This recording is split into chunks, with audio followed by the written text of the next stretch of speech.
মৌলভীবাজারে গণঅভ্যুত্থানে শহীদদের স্মরণে জেলা বিএনপির মৌন মিছিল। তিমির বণিক, মৌলভীবাজার প্রতিনিধি।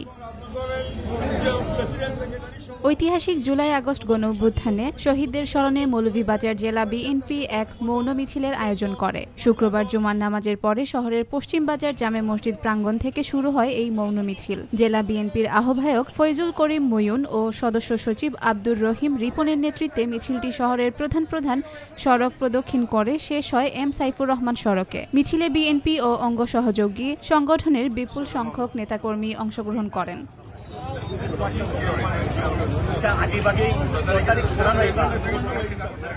সমাবেশে প্রধান অতিথির বক্তব্যে জেলা বিএনপির আহ্বায়ক ফয়জুল করিম ময়ূন বলেন, বিএনপি হচ্ছে বাংলাদেশের সবচেয়ে বেশি নির্যাতিত ও নিপীড়িত রাজনৈতিক দল। আমরা গত 16-17 বছর ধরে বিরোধী দলে আছি, এখনো জানি না কতদিন থাকতে হবে। তবে স্পষ্ট করে বলছি, অবাধ ও নিরপেক্ষ নির্বাচনের আগে আমরা রাজপথ ছাড়ছি না। তিনি আরও বলেন, বিএনপি একটি ভদ্রলোকের দল, আমরা কটূক্তি করি না, কিন্তু আমাদের নেতৃবৃন্দের বিরুদ্ধে অপপ্রচার হলে আমরা প্রস্তুত, জবাব রাজপথেই দেব।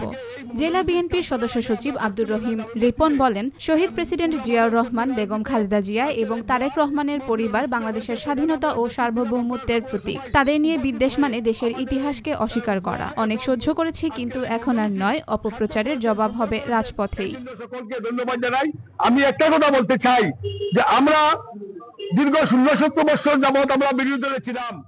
মিছিল শুরুর আগে পশ্চিম বাজার জামে মসজিদে জেলা ওলামা দলের উদ্যোগে মিলাদ ও দোয়া মাহফিল অনুষ্ঠিত হয়। সেখানে গণতন্ত্র পুনরুদ্ধারে দেশের জনগণকে ঐক্যবদ্ধ হওয়ার আহ্বান জানানো হয় এবং জুলাই-আগস্টের শহীদদের রুহের মাগফিরাত কামনায় বিশেষ মোনাজাত করা হয়। এই কর্মসূচিতে আরও উপস্থিত ছিলেন জেলা বিএনপির আহ্বায়ক কমিটির সদস্য আব্দুল ওয়ালি সিদ্দিকী, আলহাজ আব্দুল মুকিদ, মোহাম্মদ ফখরুল ইসলাম, বকশী মিসবাউর রহমান, মনোয়ার আহমেদ রহমান, সদর উপজেলা বিএনপির সভাপতি মুজিবুর রহমান মজনু, রাজনগর উপজেলা বিএনপির সভাপতি নুরুল ইসলাম সেলুন সহ বিভিন্ন পর্যায়ের নেতৃবৃন্দ।